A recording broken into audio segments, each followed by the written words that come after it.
بسم اللہ الرحمن الرحیم۔ السلام علیکم، آپ دیکھ رہے ہیں الف نیوز اور میں ہوں آپ کے ساتھ ماجد علی۔ شامل کرتے ہیں پاکستان اور دنیا بھر سے ون لائن ہیڈ لائنز۔ اسرائیلی بمباری سے مزید درجنوں فلسطینی شہید، جبالیہ کا علاقہ خالی کروانے کا حکم۔ اسرائیلی فوج کی بربریت جاری، بمباری کے نتیجے میں 7 بچوں سمیت مزید 30 فلسطینی شہید اور درجنوں زخمی ہو گئے۔ نیوز رپورٹ کے مطابق تنظیم سیو دی چلڈرن کے مطابق بمباری سے ایک ہفتے میں تقریباً 270 بچے شہید ہو گئے، جبکہ حالیہ حملوں میں 7 بچوں سمیت مزید 30 سے زائد فلسطینی شہید ہوئے۔ اسرائیلی فوج نے فلسطینیوں کو جبالیہ کا علاقہ خالی کرنے کا حکم بھی دے دیا۔ اس کے بعد ہزاروں تباہ حال فلسطینی دوبارہ بے گھر ہو گئے ہیں۔ شمالی غزہ میں فلسطینیوں کا احتجاج، اسرائیل سے جنگ کے خاتمے کا مطالبہ۔ شمالی غزہ میں سینکڑوں فلسطینیوں نے احتجاجی مظاہروں میں اسرائیل سے جنگ کے خاتمے کا مطالبہ کر دیا۔ غیر ملکی خبرساں ادارے کی رپورٹ کے مطابق شمالی غزہ کے علاقے بیت الحیہ، بیت الحنون اور جبالیہ میں سینکڑوں مظاہرین سڑکوں پر نکل آئے اور غزہ پر اسرائیلی حملوں اور ناکہ بندی کے خاتمے کا مطالبہ کیا۔ اسرائیل کا شام پر حملہ، 6 افراد جاں بحق۔ گزشتہ روز شام کے مغربی علاقے درہ پر ہونے والے اسرائیلی حملوں میں 6 افراد جاں بحق اور متعدد زخمی ہو گئے۔ غیر ملکی خبرساں ایجنسی کی رپورٹ کے مطابق شام کی وزارت خارجہ نے اسرائیلی حملے کی مذمت کرتے ہوئے اسے قومی خود مختاری اور بین الاقوامی قوانین کی سرخن خلاف ورزی قرار دے دیا۔ انہوں نے شام کے شہریوں کے خلاف اسرائیلی جرائم کی بین الاقوامی تحقیقات کا مطالبہ کیا ہے۔ اسرائیلی حملوں میں خیمے تباہ، عمارتیں زمین بوس، مزید 38 فلسطینی شہید۔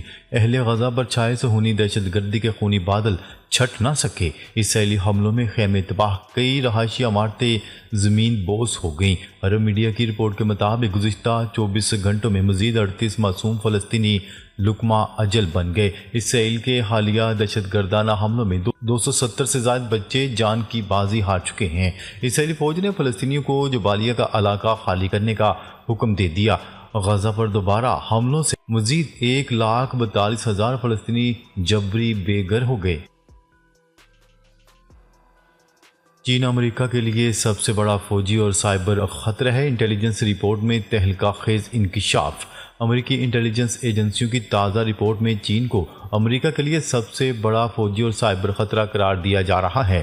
رپورٹ کے مطابق بیجنگ تائیوان پر قبضے کے لیے اپنی فوجی صلاحیتوں میں تیزی سے اضافہ کر رہا ہے اور 2030 تک امریکہ کو AI ٹیکنالوجی میں پیچھے چھوڑنے کا ارادہ رکھتا ہے۔ رپورٹ میں کہا گیا ہے کہ چین کے پاس امریکہ پر روایتی ہتھیاروں سے حملہ کرنے، امریکی انفراسٹرکچر کو سائبر حملوں سے تباہ کرنے اور خلا میں امریکی اثاثوں کو نشانہ بنانے کی صلاحیت موجود ہے۔ اس کے علاوہ وہ پیپلز لبریشن آرمی مصنوعی ذہانت کے ماڈلز کو جعلی خبروں، جعلی شخصیات بنانے اور سائبر حملوں کے لیے استعمال کرنے کی منصوبہ بندی بھی کر رہی ہے۔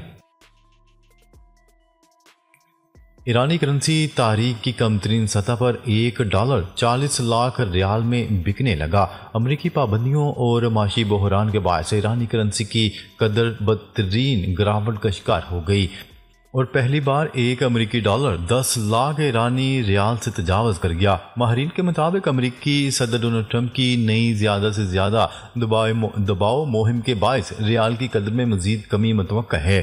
صدر ڈونلڈ ٹرمپ نے حالیہ بیان میں ایران کے سپریم لیڈر آیت اللہ خامنہئی کو خط بھیج کر خبردار کیا تھا کہ ایران کے جوہری پروگرام کو یا تو مذاکرات یا فوجی طاقت سے روکا جائے گا۔ تاہم خامنہئی نے امریکی پیشکش کو چالاکی قرار دے کر مسترد کر دیا۔ روسی صحافی یوکرین کی سرحد پر دھماکے میں ہلاک۔ روس کے سرکاری ٹیلی ویژن صحافی اینا یوکرین کی سرحد کے قریب بارودی سرنگ دھماکے میں ہلاک ہو گئی۔ نیوز رپورٹ کے مطابق جاری کردہ بیان میں کہا گیا ہے کہ چینل 1 کی جنگی نامہ نگار اینا اپنے صحافتی فرائض کی انجام دہی کے دوران جاں بحق ہو گئی۔ چینل کی ٹیم روسی سرحد کے اندر بیلگروڈ کے علاقے میں بارودی سرنگ کا نشانہ بنی۔ اس دھماکے میں کیمرہ مین شدید زخمی ہو گئے۔ چینل کے مطابق اینا کی عمر 35 سال تھی اور وہ 2023 سے یوکرین جنگ کی کوریج کر رہی تھیں۔ غزہ میں جنگ کے خاتمے کی کوششیں جاری رکھیں گے، حماس قدم بڑھائے۔ ترجمان امریکی محکمہ خارجہ ترجمان امریکی محکمہ خارجہ ٹیمی بروس نے کہا ہے کہ غزہ میں جنگ کے خاتمے کی کوششیں جاری رکھیں گے۔ حماس یرغمالیوں کو رہا کرے اور غیر مسلح ہو جائے۔ حماس غزہ میں سرگرمیاں جاری نہیں رکھ سکتی۔ واشنگٹن میں پریس بریفنگ دیتے ہوئے ٹیمی بروس نے کہا کہ حماس کو اپنی غیر ملکی یرغمالیوں کو فوراً رہا کرنا چاہیے اور اپنی مسلح سرگرمیاں روک دینی چاہیے۔ ٹیمی بروس کا کہنا تھا کہ حماس کو غزہ میں اپنی جنگی سرگرمیاں جاری رکھنے کی اجازت نہیں دی جا سکتی۔ امریکہ اور اس کے اتحادی اس بات پر یقین رکھتے ہیں کہ حماس کو فوری طور پر غیر مسلح ہونا چاہیے تاکہ علاقے میں امن قائم ہو سکے۔ متحدہ عرب امارات کے اداروں پر سائبر حملہ ناکام بنا دیا گیا۔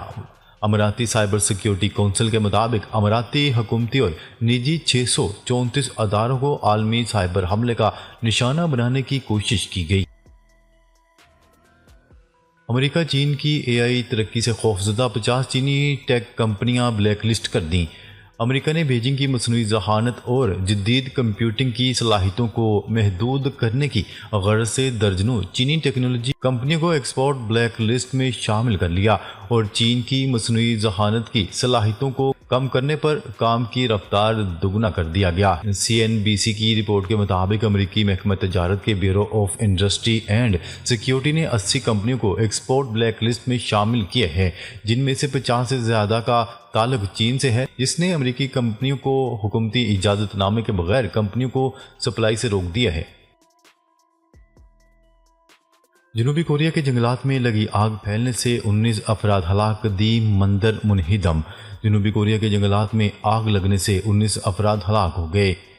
فرانسیسی خبرساں ادارے AFP کی رپورٹ کے مطابق جنوبی کوریا کے قائم مقام صدر نے 19 ہلاکتوں کی تصدیق کر دی۔ جنوب مشرقی علاقے میں آگ کے پھیلنے سے تقریباً 27,000 افراد کو فوری طور پر نقل مکانی پر مجبور ہونا پڑا۔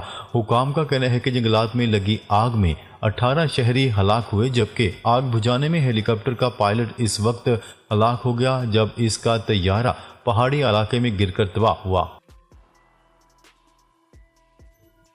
امریکی ایوان نمائندگان میں پاکستان کے ریاستی عہدیداروں پر پابندی عائد کرنے کا بل پیش۔ پاکستان نے انسانی حقوق کی صورتحال کو بہتر بنانے کے لیے اقدامات نہ کیے تو اہم عہدیداران پر پابندیاں عائد کی جائیں گی۔ سیاسی قیدیوں کی رہائی پر امریکی صدر پابندیاں اٹھا سکیں گے۔ موجودہ بل پاکستان ڈیموکریسی ایکٹ کے نام سے بل جنوبی کیرولائنا سے کانگریس کے ریپبلکن رکن جو ولسن اور کیلیفورنیا سے جیمی پینٹا نے پیش کیا۔ بل ایوان نمائندگان کی خارجہ امور اور عدالتی کمیٹیوں کو بھیج دیا گیا ہے۔ افغانستان میں لڑکیوں کی تعلیم پر پابندی اقوام متحدہ نے خبردار کر دیا۔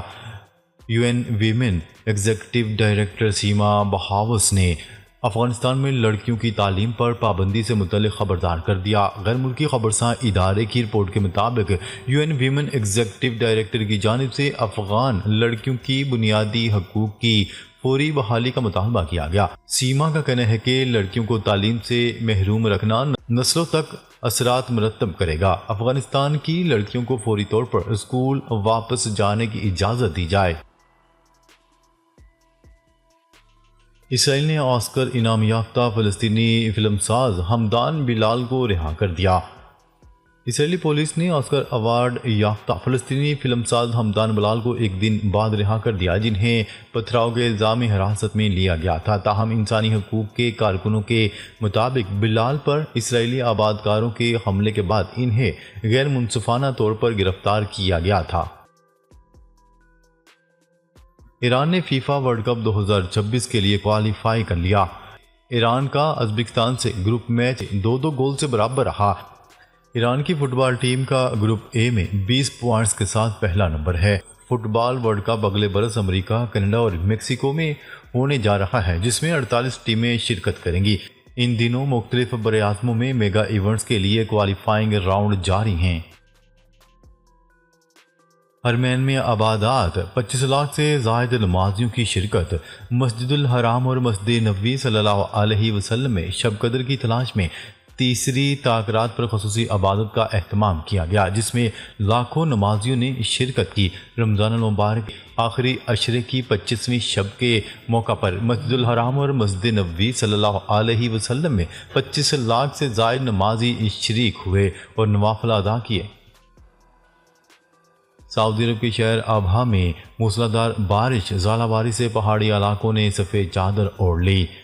شدید ژالہ باری کے باعث پہاڑی علاقوں نے سفید چادر اوڑھ لی ہے اور موسلادھار بارشوں اور ژالہ باری کی وجہ سے راستے بند ہو گئے۔ دوسری جانب سعودی عرب کے محکمہ شہری دفاع نے سعودی عرب کے بیشتر علاقوں میں 28 مارچ تک شدید بارشوں کا الرٹ جاری کیا ہے۔